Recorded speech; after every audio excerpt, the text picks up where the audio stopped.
I have called it the scream of the sea eagle, but in English it doesn't work exactly with those words, so it's going to be a bit different, I think.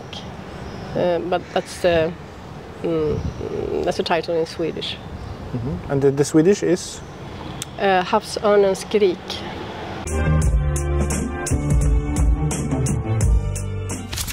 The story is quite open anyway, because like in novels you can start from any point you like, as long as you don't... Yeah, of course I had to consider who is still alive and all that, but it's like James Bond or anything like from the kind of popular culture, that it doesn't matter where you start, how old they are. I don't want to bring in like COVID or Putin or things like that. I want it to be a bit timeless. So it keeps me quite free to do whatever I like with it. But it's situated in the northern Sweden. I live there, and that's a part of the world that I know a lot about and that I like. So, and many things are happening up there. We're supposed to be like 30% more people than we are today, like only in 10 years. And with the milliards rolling in comes the crimes as well. And there are many interesting things to talk about, like greenwashing and all these kind of industrial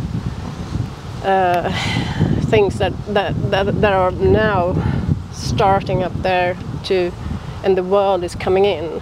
So it's very international.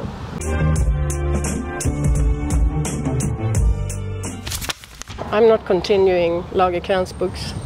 I'm going back a bit to Stieg Larsson, his engagement in politics and racism and things like that, violence against women, like subjects that I'm already aware of and that interest me.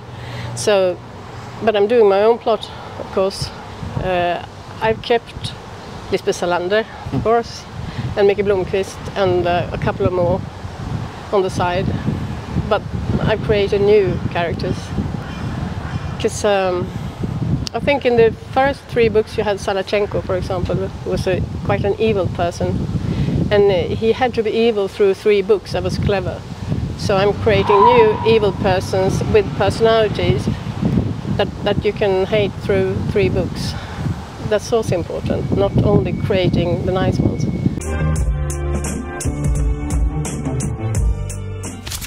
David Lagercrantz, he has his way of writing. I think he's very good at forwarding the story. That I like with his writing.